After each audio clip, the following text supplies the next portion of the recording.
Welcome to Ayurveda and Spirituality with your host, Alakananda Ma, a renowned Ayurvedic expert and a graduate of a top London medical school. She is the principal of Alundi Ayurveda Gurukula, a unique apprenticeship-style school in Boulder, Colorado. She is a spiritual mother, teacher, flower essence maker, and storyteller. Join us as we uncover the timeless principles of Ayurveda, discover practical tips for enhancing vitality, and explore the deeper dimensions of spirituality that intertwine with the ancient science of life.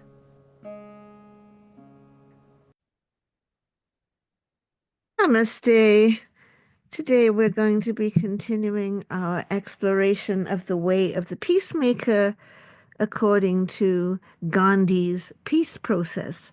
Last time we looked at the first three steps of Gandhi's peace process: Swaraj, or autonomy, or self-rule, but not in a nationalistic way. Swadeshi, service, and also localization, and Sarvodaya, universal welfare. Today we go on to the big one, Satyagraha, adherence to truth, and we'll also be looking into why my views on pacifism have changed. I was raised pacifist, but there's been an evolution in how I see that now. So Satyagraha is made up of two words: Satya, which is truth, and Agraha, which is firmness. That's why the correct way to pronounce this is Satyagraha, because when you combine a plus a, you get a in Sanskrit. So Gandhi says that at the root of every form of violence is untruth, and the only permanent solution for conflict is truth. So, in order to resolve all conflicts, we must have this agraha, this firmness, this adherence to truth. We must have this unwavering search for truth. So let's be really clear that war begins with the war on truth. We have seen this time and time again in the course of history. And indeed, it's hard to unravel history because so often history is written by the victor. It's hard to find the truth even in what is presented to us as history, often the story of the conquest, the conqueror, but not of the conquered. So we see now that we are experiencing a huge assault on truth. We saw it already in the first term of Trump when he spoke about, well, his press secretary spoke about alternative facts. What are alternative facts? Well, things that many of us would probably call lies. Other versions of truth which are not true. When Jesus was brought before Pilate, according to John's Gospel, Pilate says, "So are you the king of the Jews?" And Jesus says, "For this I came into the world, to bear witness to the truth." And Pilate, well, I guess he's a politician. He kind of shrugs and says, "What is truth?" Just tosses it aside. "What is truth?" says jesting Pilate, and did not stay for answer. And he washes his hands of the whole thing and lets events take their bloody course, a course that would have been catastrophic were it not that truth in the end prevailed over lies. Light prevailed over darkness. Asatoma sadgamaya tamasoma jyotirgamaya mrityurma amritam gamaya. From the unreal, the untruth, lead us to the real, to the true. From the darkness, lead us to light. From death, lead us to immortality. That immortality, that boundlessness of life that arose out of Jesus' crucifixion was a triumph of truth, light, and life over lies, darkness, and death. So we know, as Gandhi has so often said, that in the end, truth will prevail, and yet we are being fed constant lies. Ukraine started the war. I don't think so. I was there. I mean, we saw it on our televisions, on our computers, and Ukraine did not start it. Zelensky's popularity rating is 5%. I wonder where you got that one from, but it's super untrue. And on and on and on, we are being invaded by immigrants who are all criminals, and on and on and on, lie upon lie upon lie. And we can think of the Third Reich. We can think of all the lies that were told then, all the lies that were told about the Jews. It went on and on and on back through history, where the Jews were blamed for plague and they poisoned the wells. We just see time and again how before the assault with weapons takes place, before pogroms take place, before genocide takes place, before crusades take place, before war breaks out across the world, the first victim is truth. Like they say, the first casualty of war is truth. It has to be. If the truth is told, we cannot have war.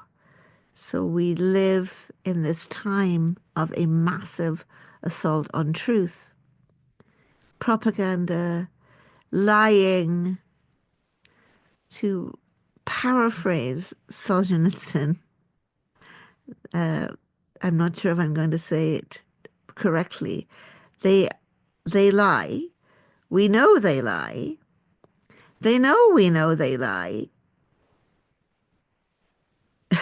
they, I got a little lost. They lie. We know they lie. They know we know they lie. We know they know we know they lie, and still they lie. It it's as if lies are repeated enough, we will lose contact with the truth. And so the lies must be said again and again until by being said, they become alternative facts or alternative reality, but they never can actually be the truth, because a lie is a lie is a lie. So we can see very clearly how untruth is at the root of every violence, of every conflict, and that we must, in this time, adhere to truth. We must not listen to the lies. We must continue to inform ourselves of the facts. At least so far, we do still have a free press and we can still get the facts. And you're always going to be able to get facts, at least from sources like the BBC and Al Jazeera and other sources around the world that cannot be controlled by the urge to tell a certain set of lies. So we must have this unwavering search for truth. We must adhere to the truth, to the two kinds of truth, to the fundamental truth, the absolute truth of the true nature of all that is, that love is the only reality. And we must also adhere to the relative truth, because facts are facts and they can't be made to be not facts. And that's why we need real journalists who are trained to do their job and who have to report to us real facts. That's why generally we use 2 or 3 sources for each thing so we can make sure we're not getting a bias and we're seeing the facts. In comes love, ahimsa. It fundamentally means love, but it literally means nonviolence. It is the most potent method of coming to truth. It is the most potent method of getting to the truth. It is the most potent method of ensuring peace. Truth is God. Nonviolence is love in action. Peace is the fruit of Satyagraha. Peace is the fruit of adhering to truth. So, truth. We all have different opinions. We all have different beliefs. They all contain within them part of the truth. But if we just remain isolated, holding our own opinions, we may find that we are believing things that are outdated, like people used to believe that the sun went around the earth, and they didn't want to listen to Copernicus to tell them otherwise. In fact, they wanted to punish him. So we don't want to be stuck in our own little opinions and beliefs. There's a sharing, a cooperative sharing of our views, our opinions, our beliefs, so we are ready to come to truth. That was something I always appreciated so much in my family, the ability to have a discussion rather than an argument. In an argument, we simply want to defend our own viewpoint and we are unwilling to change our view. In a discussion, we come with an open mind to hear and be heard, and every person who participates in a discussion arrives cooperatively at something which is larger and closer to the truth than the viewpoints with which we started. That's the function of having a discussion, sharing our truths cooperatively, communicating, refining our skills of communicating, and not putting ourselves or others into categories, but just being willing to see the truth. And we get to the truth through ahimsa, through love. And this is where I have had to change. I've had to develop my views because I've had to come to see that ahimsa actually is more than not lifting your hand against another. Yes, ahimsa means that we ourselves will not behave in a violent way. That when we go out to protest, we will do so non-violently. Non-violent in our thoughts, in our words, and in our actions. So we will not hurl insults and obscenities, that we will not attack the police or passers-by, that we will not throw bricks and stones through things, that we will conduct ourselves in a manner consistent with nonviolence. So that is a part of it. As Gandhi said, there are causes for which I am prepared to die and none for which I am prepared to kill. But there's more to it than that. I'm 73 now, and life has shown me that there's a larger discussion to be had around ahimsa. It is a refusal to inflict injury on others, but it also includes a willingness to put a stop to violence when we see it being inflicted upon others. But I'm just a little elder 4'11" person, but when I became a naturalized citizen of the United States of America, I had to make a vow. I had to vow to defend the Constitution of the United States against all enemies, outer and inner. Now, that's keeping me pretty busy right now because there is a tremendous amount of inner attack from within on our Constitution. We can defend others by raising our voices because silence is compliance, silence is complicity. So that's one very important step. Nonviolence, ahimsa, is never passivity. We must raise our voices to protect our neighbors on our block, our neighbors in our city, our neighbors around the world. That means, again, we must come back to Satya, the relative level of Satya. We have to know what's going on in the world so that we are capable of raising our voices to protect others, to speak out against violence, to speak out against atrocity. We must be ready to go to march like Sadananda and friends. I haven't been well enough to go yet, but with my fracture and everything, Sadananda and friends standing on the corner. Yesterday, Sadananda was standing on the corner holding a sign in the 50-mile-an-hour gusts, so it was hurting his hands to hold the sign, but he was holding a sign that said, "Don't bomb Gaza." Because we have to speak out. We have to raise our voices on the social media. We have to raise our voices on the streets.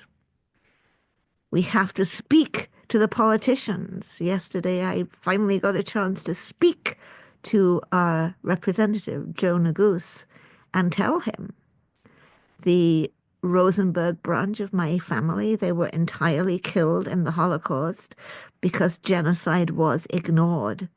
There's a genocide happening now. Please, we cannot ignore it. We cannot enable. So ahimsa is using all of our power to stop violence, to stop the assault on our Constitution, to stop the assault on truth. But sometimes, and this is the really difficult thing that I have had to reflect upon throughout my life, sometimes that requires us to use the force of arms. That's where the whole part about the castes comes in the positive sense. The Kshatriya caste means the warriors, the arms of the person, the Satpurush who is sacrificed. If you are a warrior and that is your job, then you have to put your body on the line and you have to fight. Part of my journey and my evolution has involved spending time with my Native American friends. From them, I have learned to respect the warriors, to respect the veterans. I've seen a whole different perspective on life from their culture of warriorship. So ahimsa paradoxically can mean taking up arms to stop violence. Ahimsa includes the responsibility to protect, something that we received from Kofi Annan when he was the Secretary General of the UN. So all these terrible things happened before most of us were born in the first half of the 20th century. Two appalling wars and the Holocaust. Millions upon millions were killed, millions upon millions were maimed, families were ripped apart, lands were devastated, beautiful buildings were destroyed. And the world came together and decided to create something new. The world actually said, never again. Dear friends, the world said, never again, not again and again and again.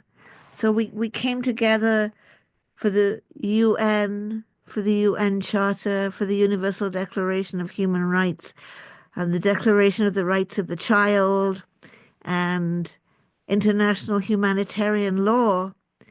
We came together to create a rules-based world order where nations could not aggress one another, where minorities could not be slaughtered.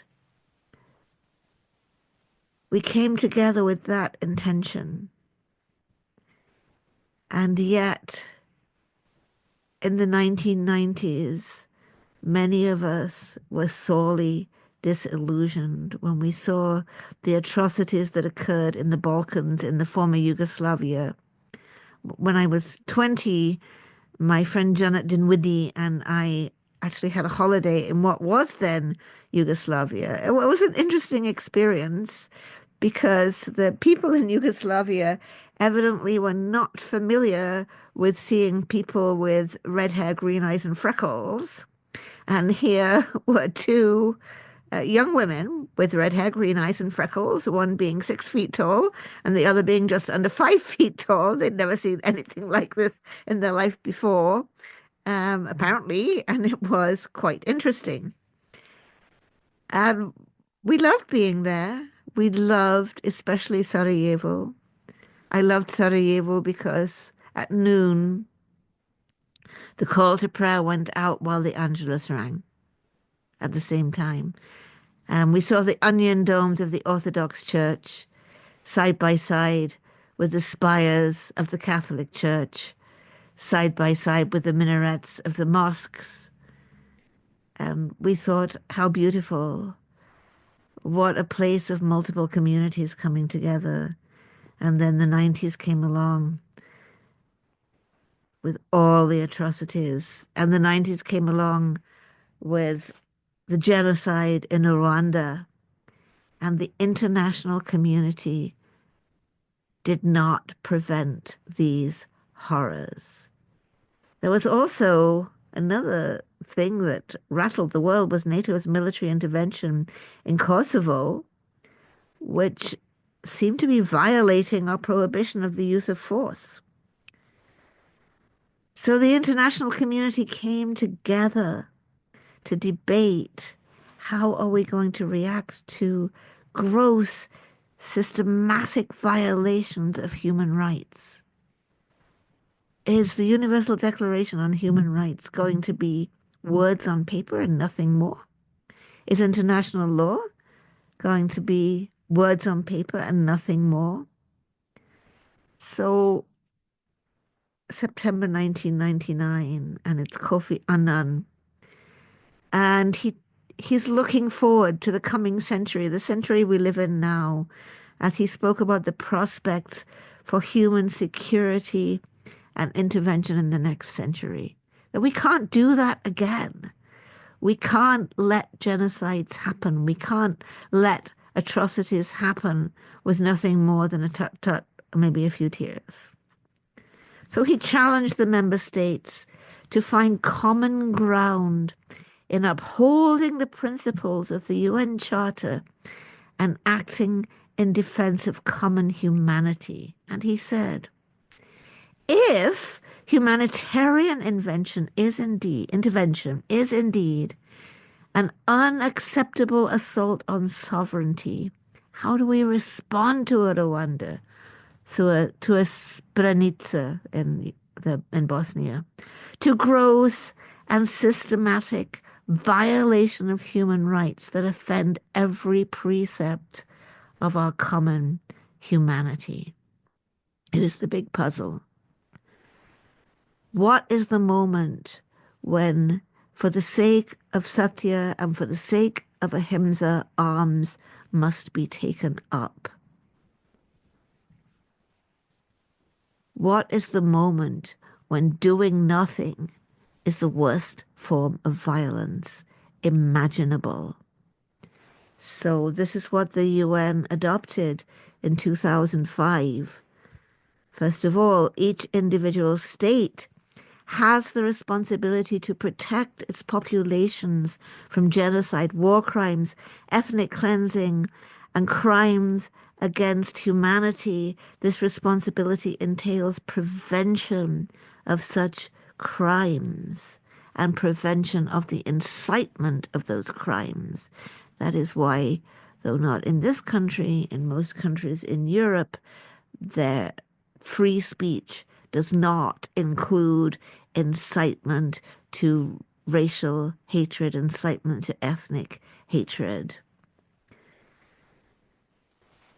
The international community should, as appropriate, encourage and help states to exercise this responsibility.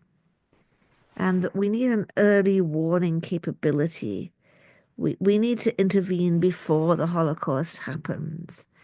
And then the next paragraph, 139, the international community has a number of steps to take to help protect populations from genocide, war crimes, ethnic cleansing, and crimes against humanity. And it's a step-by-step process. It starts with diplomatic means, humanitarian means, peaceful means, things like sanctions, which somewhat are peaceful, but they still can cause a lot of suffering depending how they're targeted. In this context, it goes on, we are prepared to take collective action in a timely and decisive manner through the Security Council in accordance with the Charter on a case-by-case basis. Should peaceful means be inadequate and national authorities manifestly fail to protect their populations from genocide, war crimes, ethnic cleansing, and crimes against humanity. So there is a point where arms must be taken up to defend the weak, to prevent genocide, war crimes, ethnic cleansing, and crimes against humanity. How is that supposed to happen? Through the Security Council. So here is where it gets really sticky, because the Security Council is a great idea, but it would work a lot better if the nuclear bully boys, the permanent members of the Security Council, who are capable of holding the world to hostage because of their nuclear arsenals, did not have the veto. Because of this veto, time and again, it has proved impossible for the appropriate resolutions to be passed by the Security Council to authorize the needed action in order to exercise the responsibility to protect. Let's think for a moment about Iraq. I remember Sadananda and me being up on the top of Dakota Ridge, doing Agnihotra, meditating, watching the sun sink and the lights of the city come out, praying for peace.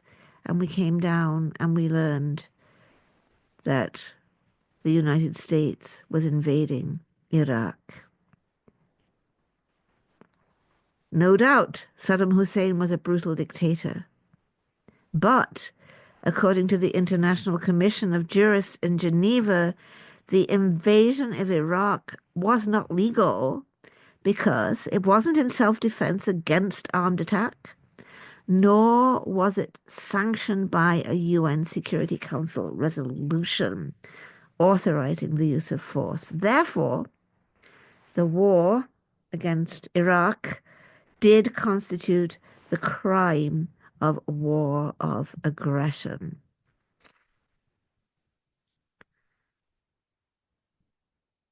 So this is the thing that I've reflected upon for so long. There must be a time when we can intervene. And along with Satya, our adherence above all to truth, along with ahimsa, our love for all, our remaining non-violent except in a proper manner to prevent violence. There is also tapasya, self-sacrifice. As Gandhi says, a Satyagrahi must be willing to shoulder any sacrifice occasioned by the struggle that they have initiated. They should not push the suffering onto their opponent. So with Ukraine, Ukraine gave up the nuclear weapons that they were left with when the Soviet Union fell apart. And according to the Budapest Memorandum, two countries, the UK and the United States, undertook to protect them in exchange for their giving up their nuclear weapons while living next door to a nuclear-armed neighbor. So when we think about, oh, why should we bother to defend Ukraine and blah, blah, because we have to, because we're required to, because Ukraine was not the aggressor, because Ukraine was aggressed against and must be given the means to protect itself. Because if one country gets away with a war of aggression, wars of aggression go back into the dictator's playbook, and we will live again in the world of might is right, in the world of tyranny, and we will not live in an international rules-based order. And another thing, of course, why are we allowing people in Gaza to be starved, to be deprived of potable water, to be deprived of food? Why are hospitals being allowed to be destroyed because that is not allowed in international law? Why are children being killed? Why, by the tens of thousands? Why is a civilian population being collectively punished for the heinous actions of certain people? We must stand up. The international community has failed. And I hear people in Gaza as they scream over the corpses of their loved ones in the blood-stained shroud, crying, where is the international community? Where is the duty to protect? Where is international law? How is this being allowed to happen? How is this being allowed to happen? And if the international community is not going to stand up, if the Security Council is not going to stand up, we must stand up. We must stand up for Ukraine. We must stand up for Gaza. We must stand up for all those who are being oppressed. If we do not raise our voices, we are part of the violence. We must raise our voices. We must put our bodies on the line. We must do whatever is in our power. We must bear witness, as Jesus said to Pilate, "For this I have come into the world to bear witness to the truth." And even if the tyrant tosses that aside, what is truth? It depends what you mean by truth. We must stand firm. We must hold firm to truth. We must bear witness to the truth.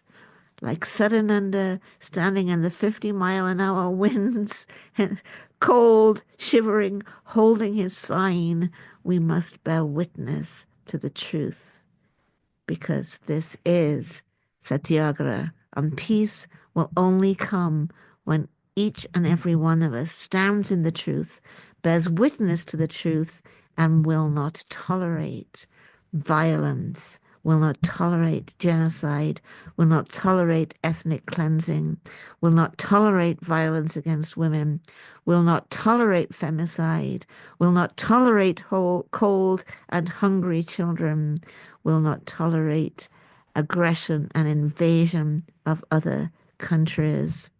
When we stand up, we have the power to bring peace. We are many, the tyrants are few, and the truth in the end will triumph. Namaste. Thank you for tuning in to Ayurveda and Spirituality with Alakananda Ma. We hope today's exploration has ignited a spark of curiosity and insight within you. If you enjoyed this episode, be sure to leave us a 5-star review and share it with a friend. For more enlightening discussions and practical wisdom on Ayurveda and spirituality, subscribe and join our Facebook group, Alundi Ayurveda. To allow us to continue sharing valuable content, consider donating to Alundi Ashram. The links will be in the show notes. Until next time, may you walk the path of Ayurveda with grace and embrace the light of spiritual wisdom in your journey.